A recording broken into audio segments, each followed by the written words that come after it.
Hi all, welcome to Hema's ಅಡುಗೆ ಮನೆ. So ಇವತ್ತಿನ ರೆಸಿಪಿ ಬಂದು ಮೋಮೋಸ್ ಮಾಡ್ತಿದ್ದೇನೆ, ವೆಜ್ ಮೋಮೋಸ್ ಚಟ್ನಿ. ಈಗ ಒಂದು ದೊಡ್ಡ ಬೌಲಲ್ಲಿ 2 ಬೌಲಷ್ಟು ಮೈದಾ ಹಿಟ್ಟನ್ನ ತಗೊಂಡಿದ್ದೀನಿ. ಆಮೇಲೆ 2 ಟೇಬಲ್ ಸ್ಪೂನಷ್ಟು ಸಾಲ್ಟ್ನ ಹಾಕ್ಕೊಂಡು ಸ್ವಲ್ಪನೇ ನೀರು ಹಾಕಿ ಮೈದಾ ಹಿಟ್ಟನ್ನ ಗಟ್ಟಿಗೆ ಒಂದು ಚಪಾತಿ ಡೋ ಮಾಡ್ತೀವಲ್ಲ ಆ ಥರ ಕಲಿಸ್ಕೊತಿದ್ದೀನಿ. ಸೊ ಒನ್ಸ್ ಇದೆಲ್ಲ ಕಲಸಿಟ್ಮೇಲೆ ಒಂದು 30 ಮಿನಿಟ್ಸ್ ಇದನ್ನು ರೆಸ್ಟ್ ಮಾಡೋಕ್ಕೆ ಬಿಡಬೇಕು. ಇದು ನೀಟಾಗಿ ನಾದ್ಕೋಬೇಕು. ಈಗ ಒಂದು ಪ್ಯಾನಲ್ಲಿ 2 ಟೇಬಲ್ ಸ್ಪೂನಷ್ಟು ಆಯಿಲ್ನ ತೊಗೊಂಡಿದ್ದೀನಿ. ಈಗ ಸ್ಟಫಿಂಗ್ ನಾನಿಲ್ಲಿ ವೆಜ್ ಸ್ಟಫಿಂಗ್ ಮಾಡ್ತಿದ್ದೀನಿ. ಲೈಕ್ ಕ್ಯಾಬೇಜ್, ಕ್ಯಾರೆಟ್ ಮತ್ತು ಆನಿಯನ್ನ ತೊಗೊಂಡಿದ್ದೀನಿ. ಫಸ್ಟ್ ಇಲ್ಲಿ ಕ್ಯಾಬೇಜ್ನ ಹಾಕೋತಿದ್ದೀನಿ. ನೆಕ್ಸ್ಟ್ ಕ್ಯಾರೆಟ್ ಮತ್ತು ಆನಿಯನ್ನ ಹಾಕ್ಕೊಂಡು ಚೆನ್ನಾಗಿ ಮಿಕ್ಸ್ ಮಾಡಿ ಲಿಡ್ ಕ್ಲೋಸ್ ಮಾಡಿ ಒಂದು 10 ಮಿನಿಟ್ಸ್ ಬೇಯೋದಕ್ಕೆ ಬಿಡಬೇಕು.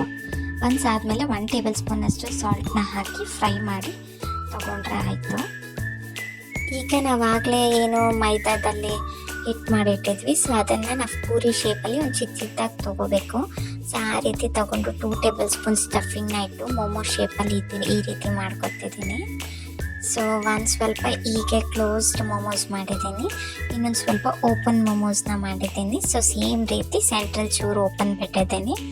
ಸೊ ಈ ರೀತಿ ಎಲ್ಲನೂ ಮೋಮೋಸ್ ರೆಡಿ ಮಾಡಿ ಇಟ್ಕೊಂಡು ಈಗ ಒಂದು ಸ್ಟೀಮರಲ್ಲಿ ನಾವೇನು ಮೋಮೋಸ್ ಎಲ್ಲ ಶೇಪ್ ಮಾಡಿ ಇಟ್ಟಿದ್ವಲ್ಲ ಅದನ್ನು ಎಲ್ಲ ಇಟ್ಬಿಟ್ಟು ಒಂದು 10 ಮಿನಿಟ್ಸ್ 20 ಮಿನಿಟ್ಸ್ ಸ್ಟೀಮ್ ಮಾಡ್ಕೋಬೇಕು.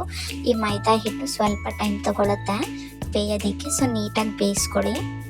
ಮೋಮೋಸ್ ಬೇಯೋ ಅಷ್ಟರಲ್ಲಿ ನಾವು ಚಟ್ನಿನ ಮಾಡ್ಕೊಳ್ಳೋಣ. ನಾನಿಲ್ಲಿ 3 ಟೊಮ್ಯಾಟೋನ ತೊಗೊಂಡಿದ್ದೀನಿ, ಒಂದು 4 ಮೆಣಸಿನ್ಕಾಯಿ, ಈರುಳ್ಳಿ ಮತ್ತು ಬೆಳ್ಳುಳ್ಳಿ ಎಲ್ಲ ಹಾಕಿ ಒಂದು 10 ಮಿನಿಟ್ಸ್ ಚೆನ್ನಾಗಿ ಬೇಯಿಸ್ಕೊತಿದ್ದೀನಿ.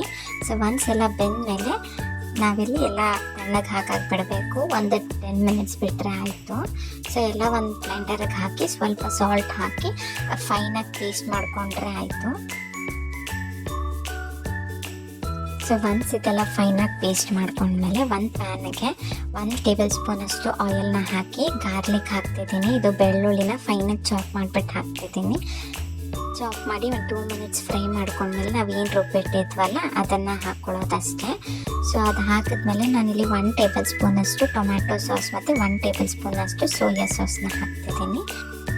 ಸೊ ಇದನ್ನೆಲ್ಲ ಮಿಕ್ಸ್ ಮಾಡಿಕೊಂಡ್ರೆ ನಮ್ಮ ಮೋಮೋಸ್ ಚಟ್ನಿ ರೆಡಿ ಇದೆ. ಅಷ್ಟರಲ್ಲಿ ನಮ್ಮ ಮೋಮೋಸ್ ಕೂಡ ಬೆಂದಿದೆ. ಈಗೆಲ್ಲ ಸರ್ವ್ ಮಾಡಿಕೊಂಡ್ರೆ ಆಯಿತು. ಈಗ ನಮ್ಮ ಚಟ್ನಿ ಕೂಡ ರೆಡಿ ಇದೆ, ಅದು ಹಾಕ್ಕೊಂಡ್ರೆ ಆಯಿತು. So here momos are ready. Happy cooking with Hema's ಅಡುಗೆ ಮನೆ.